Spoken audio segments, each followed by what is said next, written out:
প্রিয় শিক্ষার্থী বন্ধুরা, আশা করি সবাই ভালো আছেন, সুস্থ আছেন এবং নিরাপদে আছেন। আমরা পড়ছি আইন আদালত বার লিখিত পূর্ণাঙ্গ নোট থেকে এবং সাবজেক্ট পড়ছে দেওয়ানি কার্যবিধি, the code of civil procedure 1998। আজকে টপিক 8 এবং টপিক 9 আলোচনা করা হবে।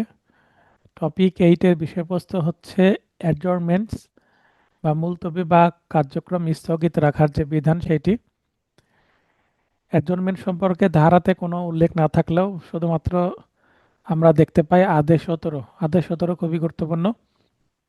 এখান থেকে আপনাদের এবার প্রশ্ন আসার সম্ভাবনা রয়েছে।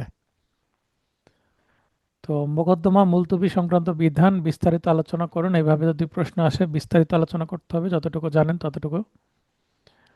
তাহলে প্রথমে মুলতবিটা কি সেটা বোঝাই।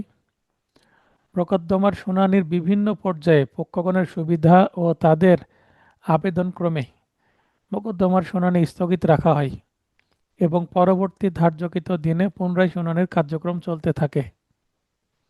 মোকদ্দমার যে কোনো পর্যায়ে আদালতকে উপযুক্ত কারণ প্রদর্শন করলে আদালত মোকদ্দমার যে কোনো পক্ষকে সময় মঞ্জুর করতে পারে এবং সময় সময় মোকদ্দমার শুনানি মুলতবি রাখতে পারে।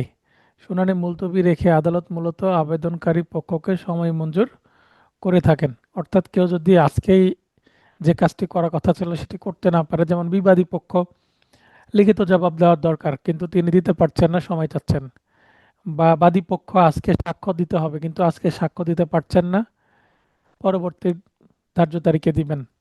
তো এইভাবে বিভিন্ন স্টেজে গিয়ে সময় আবেদন করে থাকে।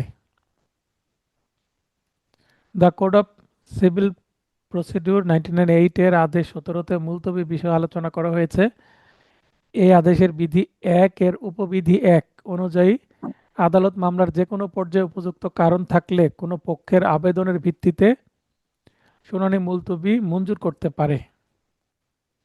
তবে উপবিধি 6 অনুযায়ী আদালত যদি স্বেচ্ছা প্রণোদিত অর্থাৎ সুমুটো হয়ে নিজে থেকেই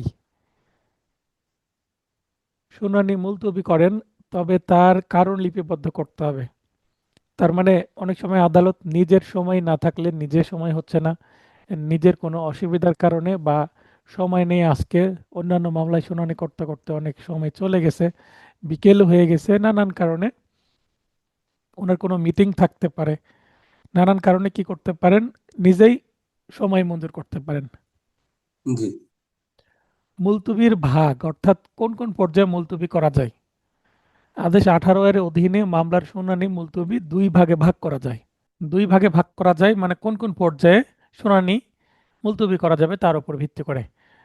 চূড়ান্ত শুনানি অর্থাৎ প্রিএম্পটরি হিয়ারিং পিএইচ এর আগের পর্যায়ে মুলতবি, অর্থাৎ মামলাটা পিএইচ এর আগে।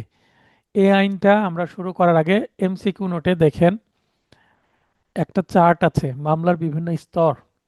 সেখানে মামলা ফাইলিং, তারপরে সমন জারি, এভাবে চলতে থাকে। এডিআর, তারপরে লিখিত বিষয় জবাব, গঠন। তারপরে এডিআর, ইস্যু গঠন বা বিচার্য বিষয় গঠন, এইচডি, এভাবে তারপরে পিএইচে আসে। তো পিএইচে আসার আগ পর্যন্ত আমরা কি বলবো, প্রি ট্রায়াল স্টেজ। এটাকে কি বলে? প্রি ট্রায়াল স্টেজ, অর্থাৎ বিচারের পূর্ববর্তী মুহূর্ত বা চূড়ান্ত শুনানি এর আগের পর্যায়ে, যেটা বলি না কেন সংক্ষেপে প্রি ট্রায়াল। সেটা সিভিল মামলা, ক্রিমিনাল মামলা উভয় মামলার ক্ষেত্রে প্রযোজ্য, অর্থাৎ বিচার শুরুর আগে এবং পরে। তো প্রি ট্রায়াল স্টেজে বিধি 1 এর উপবিধি 3 অনুসারে আমরা এখানে দেখব যে কয়টি মুলতবি করতে পারে। আর ট্রায়াল স্টেজ এবং তারপরে চূড়ান্ত শুনানি এর পর্যায়ে মুলতবি, অর্থাৎ পোস্ট ট্রায়াল স্টেজ বা ট্রায়াল স্টেজে, এটাও বিধি 1 এর উপবিধি 4-এ আছে। তাহলে 3 আর 4 বিধি 1 এর মধ্যেই উপবিধি আকারে আছে। তো আমরা প্রথমে প্রি ট্রায়াল স্টেজে প্রতিপক্ষকে খরচ ছাড়া 4 বার করে শুনানি মুলতবি মঞ্জুর করা যাবে। তাহলে এই যে এখানে 4 বার আছে, যাদের পুরাতন নোট তাদের এখানে কতবার থাকবে? 6 বার থাকবে, তাই না? কারণ 2025 সালে সংশোধনের পরে এই 6-কে 4 করা হয়েছে। অর্থাৎ মুলতবির বেশি পেলে মামলা দীর্ঘসূত্রিতা, মানে দীর্ঘদিন চলতে থাকে, তারিখের পর তারিখ পড়তে থাকে। তো এটা বন্ধ করার জন্য কি করা হয়েছে, শুনানি 6 বার থেকে 4 বার করা হয়েছে, এখানে সংশোধনী আনা হয়েছে। আর খরচা সহ আরও 3 বার শুনানি মুলতবি মঞ্জুর করা যাবে। তার মানে খরচা ছাড়াই without cost 4 bar, with cost 3 bar, total একটা পক্ষ কয়বার পাবে, 7 বার। আগে পেত 9 বার। জি স্যার, বোঝা যাচ্ছে। আচ্ছা ঠিক আছে। তো আগে ছিল 4 3 9 বার, এখন হচ্ছে 4 3 7 বার করা হয়েছে, বুঝতে পেরেছেন? জি স্যার। এই ক্ষেত্রে খরচ হবে, যদি খরচা দিয়ে 3 বার মঞ্জুর করতে হয় তাহলে সর্বনিম্ন 200 টাকা এবং সর্বোচ্চ 1000 টাকা এই মুলতবি খরচা বা অ্যাডজর্নমেন্ট কস্ট করতে পারে। খরচের টাকা অপর পক্ষকে দিতে হবে। এই যে এই মুলতবি যদি বাদী পক্ষ করে, বিবাদী পক্ষ টাকা পাবে, বিবাদী পক্ষ করলে বাদী পক্ষ টাকা পাবে।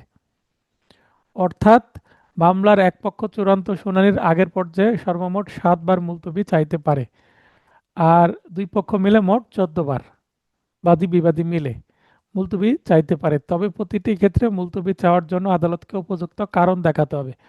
বিনা কারণে মুলতবি চাইলে মঞ্জুর নাও করতে পারে। এরপরে আমরা ট্রায়াল স্টেজে গিয়ে, অর্থাৎ পিএইচ পর্যায়ে মুলতবি। সাধারণত চূড়ান্ত শুনানি পর্যায়ে মুলতবি চাওয়া যাবে না, মানে কোনো মুলতবি চলবে না। তবে ন্যায় বিচারের স্বার্থে প্রতিপক্ষকে খরচ সহ, মানে এখানে খরচ ছাড়া উইথাউট কস্ট কোনো মুলতবি দেওয়ার বিধান নাই। খরচ সহ সর্বোচ্চ 3 বার করে মুলতবি পাবে এক পক্ষ।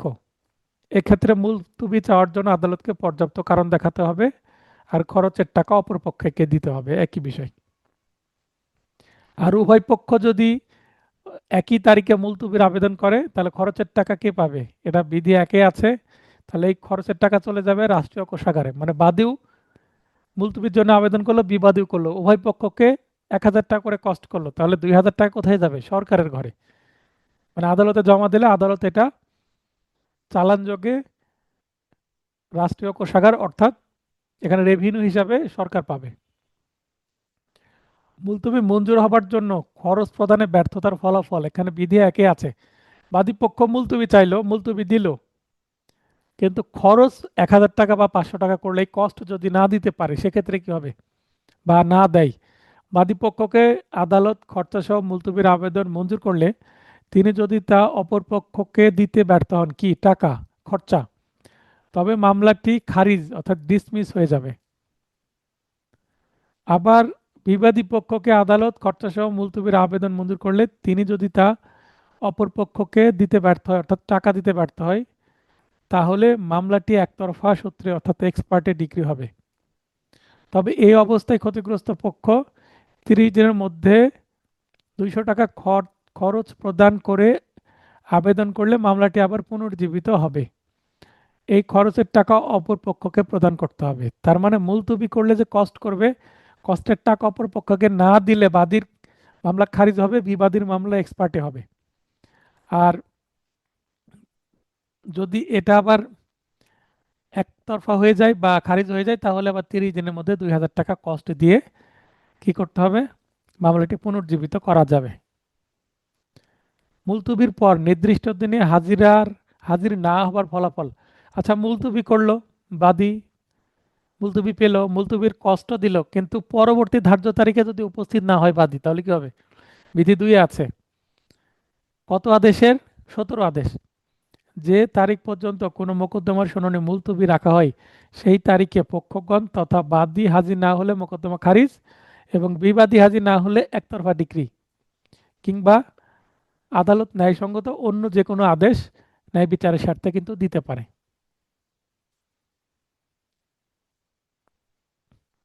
আশা করছি ক্লাস বোঝা যাচ্ছে। শিবলি ভাই বলেন, ক্লাস বোঝা যাচ্ছে? আসসালামু স্যার। হ্যাঁ, ওয়ালাইকুম আসসালাম। জি জি স্যার, বোঝা যাচ্ছে। মনে করেন বাদী যদি কোনো অপরাধ করে, বাদীকে সাজা দেওয়ার জন্য তার মামলা খারিজ করে দিতে হবে, তাই না? তাহলে বাদী কষ্ট পাবে, বাদীর ক্ষতি হবে। আর বিবাদী যদি কোনো কথা না শোনে, বিবাদী যদি কোনো কাজে ব্যর্থ হয়, তাহলে বিবাদীকে কি করতে হবে, মামলা থেকে আউট করে দিতে হবে, তাহলে মামলা একতরফা হয়ে যাবে। এই সেন্সটা থাকলে এই ধরনের প্রশ্নের উত্তর আপনার ভুল হবে না, ঠিক আছে?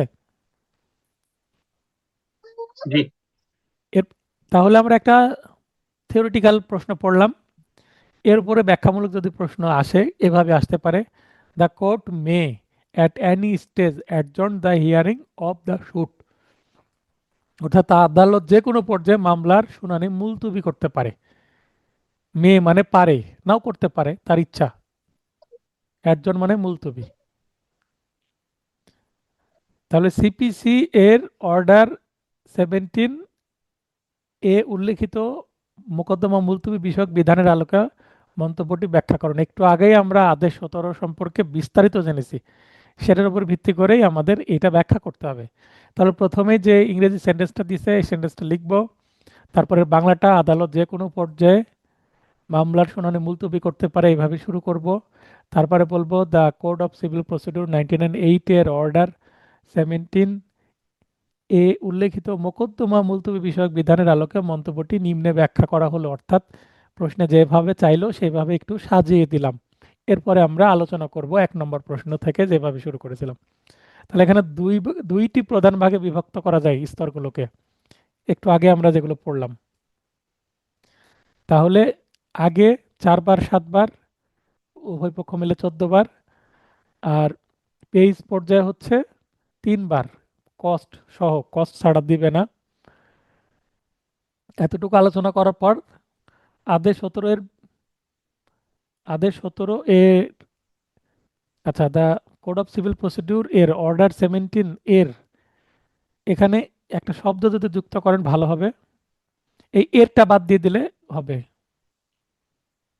এরটা বাদ দিয়ে দেন, অথবা এর পরে একটা শব্দ যুক্ত করে দেন, এর বাদ দিয়ে দিলেও হবে, অথবা এর পর একটা শব্দ দিতে হবে, বিধান। হ্যাঁ, সিপিসি এর অর্ডার 17 এর বিধান বিশ্লেষণ করলে অথবা অর্ডার 17 বিশ্লেষণ করলে। বুঝতে পারলেন আমি কি বলতে চাচ্ছি?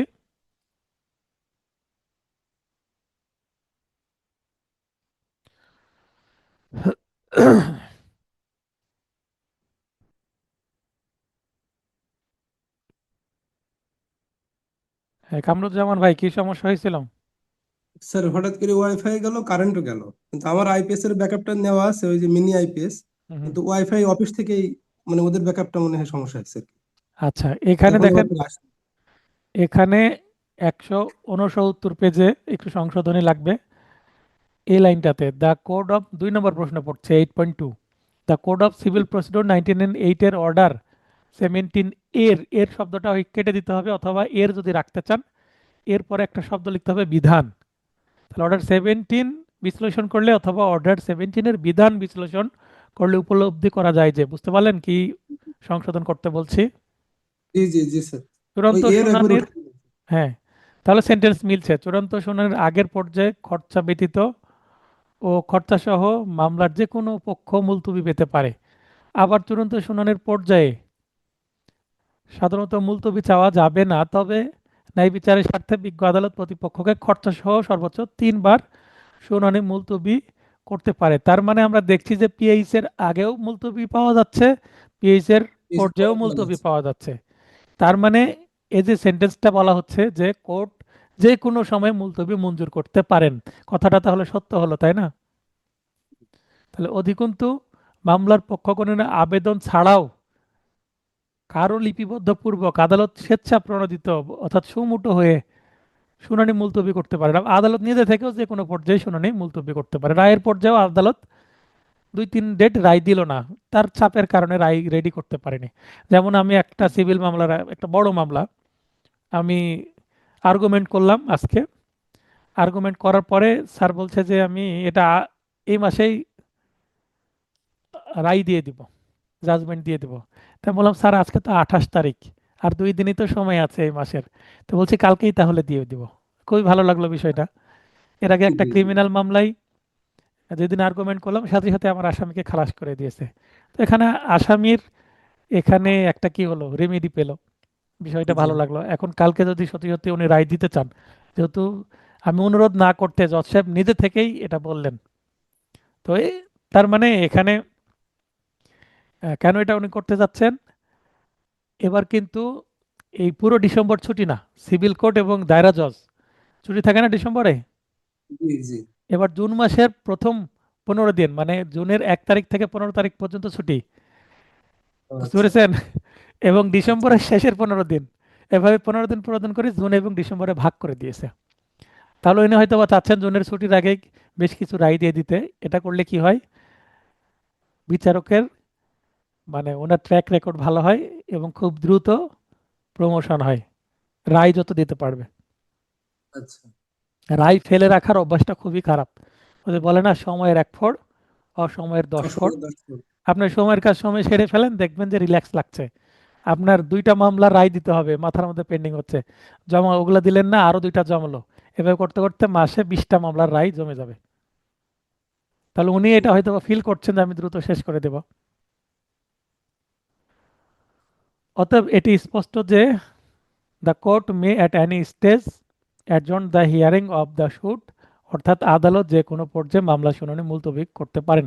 এই যে এই ইংরেজি লাইন এবং অর্থাৎ দিয়ে যে বাংলা অনুবাদ, এটা আমি উপরেও দিয়েছিলাম সূচনাতে, আবার এটাকে আমি শেষে কি করলাম, অতএব এটি স্পষ্ট যে, মানে এটা ব্যাখ্যা আমি সঠিকভাবে করতে পারলাম। মানে ইন্ট্রোডাকশন এবং আমি টার্মিনাল স্টেটমেন্ট বা কনক্লুশনেও কিন্তু একই কথা রিপিট জি করছি, মানে ফিনিশিংটাও একইভাবেই করছি। এভাবে যদি শেষ করেন, এই ধরনের প্রশ্নে যদি 7 নম্বরে আসে, 7 নম্বরে অন্তত 6, 6.5 পর্যন্ত নম্বর পাওয়া যাবে।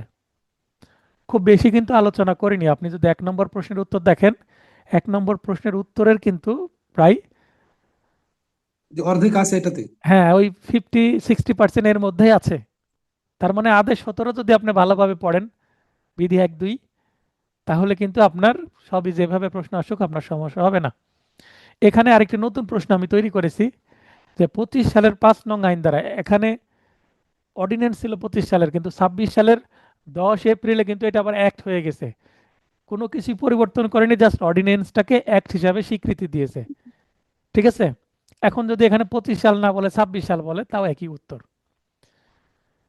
তাহলে আইন দ্বারা the code of civil procedure 1908 এর অর্ডার 17 রুল 1-এ মামলা মুলতবি সংক্রান্ত যে বিধান সংশোধন করা হয়েছে, তা মামলা দ্রুত নিষ্পত্তিতে কিভাবে ভূমিকা রাখতে পারে। বুঝতে পেরেছেন? এটা কিন্তু একটা কি টেকনিক্যাল প্রশ্ন। যদি বলে এটা প্রবলেমেটিক প্রশ্ন, তাও ভুল হবে, পারফেক্ট হবে না। আবার প্রবলেমেটিক প্রশ্ন বললেও কিন্তু চলবে। তার মানে এটা একটা স্পেসিফিক ছোট প্রশ্ন, টার্গেটেড প্রশ্ন, তাই না? জি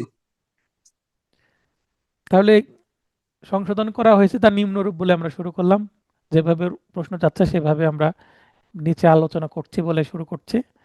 এরপরে আমরা এর আগের পর্যায়ের মুলতবি, পিএইচ এর প্রতিপক্ষকে খরচা দ্বারা 4 বার করে শুনে মুলতবি মঞ্জুর করা যাবে, যা 2025 সালের সংশোধনের পূর্বে 6 বার ছিল, 6 বছর। তাহলে 2 বার কমানো হলো, তাই না?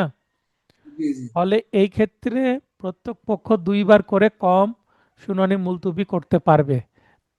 তাহলে 2 বার করে কম যদি মুলতবি করতে পারে, আচ্ছা, একটা মামলায় 2টাই পক্ষ হবে তা না, মনে করেন বাদী একটা পক্ষ, বিবাদী যদি একাধিক হয়, বিবাদী যদি আলাদা আলাদা আইনজীবী নিয়োগ করেন, তাহলে পক্ষ 2টা থেকে বেড়ে 3টা 4টা 5টা হয়ে যেতে পারে না?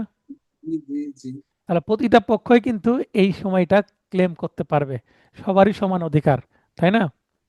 জি তাহলে 2 বার করে যদি কম হয়, একটা মামলা যদি 10টা পক্ষ হয়, তাহলে 20টা মুলতবি কমে গেল। 20টা মুলতবি যদি গড়ে একটা মামলা 3 মাস পর পরেও হয়, তাহলে 20 গুণ 3 কত হলো? 60, 60 মাস। 60 মাস জি। মানে কত বছর? ওরে 5 বাবার বছর। 5 বছর স্যার। 5 বছর জি সেফ হলো, তাই না? জি জি 20টা মুলতবি যদি কমানো যায়, তাহলে 5টা বছর সেফ হয়। আমি জাস্ট উদাহরণস্বরূপ বললাম। এইটা 2 বছরও যদি 1 বছরও যদি কমাতে পারে, তাও তো দ্রুত একটা ভূমিকা রাখছে, তাই না? জি তাহলে আলোচ্য সংশোধনী মামলা দ্রুত নিষ্পত্তিতে যেভাবে ভূমিকা রাখবে, তাহলে এইটা আমি বানিয়ে লিখেছি এই অংশটুকু। আমার ভাষায় আপনারা চাইলে নিজের ভাষায় লিখতে পারেন। আপনি তো উপলব্ধি করতে পারছেন যে শুনানির মুলতবি যত কম দেওয়া হবে, তত শেষ দ্রুত হবে মামলা, তাই না? যদি জি একবারও মুলতবি দেওয়ার সুযোগ নাও দেয়, তাহলে তাড়াতাড়ি আরো শেষ হবে, তাহলে আইনজীবীরা আমরা বিপদে পড়ে যাব, তাই না? জি জি আজকে যেমন আমার 3টা মামলা ছিল, 3টাই বড় মামলা। আমার খুব আজকে 3টা মামলার জন্যই আমার চাপে পড়ে গেছি।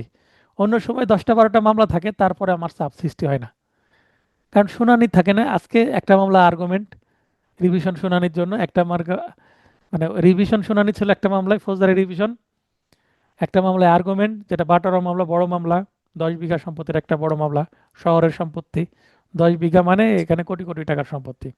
জি জি অবশ্যই, বাপরে বাপ, আর আরেকটা অনেক এডিএম টাকা। কোর্টে, সেটাও শুনানির জন্য ছিল। তা এডিএম কোর্টে মামলা থাকার অর্থ হচ্ছে অন্য কোর্টে যাওয়ার সুযোগ থাকে না, এতই মামলার চাপ সেখানে। আচ্ছা, বাদী পক্ষ বর্তমানে আগের তুলনায় 2 বার কম শুনানি মুলতবি করার সুযোগ পাবে। অনুরূপভাবে প্রত্যেক বিবাদী পক্ষ, এখানে শব্দটা দেখেন ব্যবহার করেছে কি, প্রত্যেক বিবাদী পক্ষ, মানে বিবাদী একাধিক হলেও আমার এই ল্যাঙ্গুয়েজটা কি সুইটেবল হবে, তাই না? একবার কভার করছে। জি তাহলে বিবাদী যদি একাধিক পক্ষ তৈরি করে একাধিক আইনজীবীর মাধ্যমে, যেমন আজকে যে মামলাটা আমি আর্গুমেন্ট করলাম বাটোয়ারা মামলায়, এখানে কিন্তু 2টা বিবাদী ছিল পক্ষ, একটা 27 নং বিবাদীর জন্য একটা আইনজীবী এবং 13 থেকে 17 নং বিবাদীর জন্য একটা আইনজীবী, আর বাদ বাকি বিবাদী আসেনি, মানে তাদের জন্য একতরফা হচ্ছে। তাহলে এখানে 3 পক্ষ হয়ে গেছে, আমি বাদী পক্ষ, অন্যান্য 2টা হচ্ছে বিবাদী পক্ষ। তাহলে এবং আরো এই মামলায় 27টা বিবাদী, এখানে 13, 14, 15, 16, 17, তাহলে 5টা বিবাদী মিলে একটা, একটা বিবাদী মিলে একটা আইনজীবী, 6 জনের জন্য জি 2টা আইনজীবী। এখন এখানে 27টার জন্য আরো কিন্তু 21টা বিবাদী আছে, তাই না? জি, এরাও চাইলে কিন্তু এক বা একাধিক আইনজীবী আইনজীবী নিয়োগ নিয়োগ করতে করে পারে। কন্টেস্ট করতে পারতেন, কিন্তু ওনারা কন্টেস্ট করেননি। তাহলে প্রত্যেক বিবাদী হয়ে যেত, 5টা 7টা যদি বিবাদী পক্ষ হয়ে যেত, প্রত্যেকের জন্য 2 বার করে কম হতো। তাহলে বর্তমানে আগের তুলনায় 2 বার কম শুনানি মুলতবি করার সুযোগ পাবে। কিছু কিছু মামলায় একাধিক বিবাদী পক্ষ থাকে, অর্থাৎ বিবাদীগণ ভিন্ন ভিন্ন কৌশলের মাধ্যমে ভিন্ন ভিন্ন লিখিত জবাব দাখিলের মাধ্যমে আত্মপক্ষ সমর্থন করে থাকে, অলরেডি যেটা আমি বোঝালাম, তাই না? জি সেক্ষেত্রে প্রত্যেক বিবাদী পক্ষ উপরোক্ত শুনানি মুলতবি করার সুবিধা সমানভাবে গ্রহণ করতে পারবে। একটা বিবাদী পক্ষ পাবে, আরেকটা বিবাদী পক্ষ পাবে না, তা নয়। সুতরাং 2025 সালের 5 নং আইন দ্বারা, এখানে যদি আইনে বলে 26 সালের এত নং আইন, তাহলে 26 সালের এত নং আইনে ব্যবহার করবেন, তাই না? প্রশ্ন যেভাবে জি চাইবে সেভাবে উত্তর। তাহলে সিপিসির অর্ডার 17 রুল 1-এ মামলা মুলতবি সংক্রান্ত বিধানে সংশোধনের মাধ্যমে খরচা দ্বারা 2 বার শুনানি মুলতবি করার, অর্থাৎ খরচা ছাড়া মানে উইথাউট কস্ট, 2 বার শুনানি খরচা ছাড়া, তার মানে এই সুযোগ সবাই নেওয়ার চেষ্টা করবে, টাকা দেওয়া লাগছে না। বাঙালি মানুষ আমরা জি ফ্রি পেলে বেশি নেই, তাই না? জি মুলতবি করার সুযোগ কর্তনের মাধ্যমে মামলা আগের তুলনায় দ্রুত নিষ্পত্তি করা সম্ভব হবে। তাহলে এটা বাস্তবসম্মত একটা কথা, তাই না? জি তাছাড়া অত্র সংশোধনের মাধ্যমে যুক্তিসঙ্গত কারণ ছাড়া শুনানি মুলতবির আবেদন করাকে নিরুৎসাহিত করা হয়েছে। এই যে 2 বার কাট করার অর্থ কি, টাইম পিটিশনকে নিরুৎসাহিত করা হচ্ছে, এনকারেজ করা হচ্ছে না, তাই না?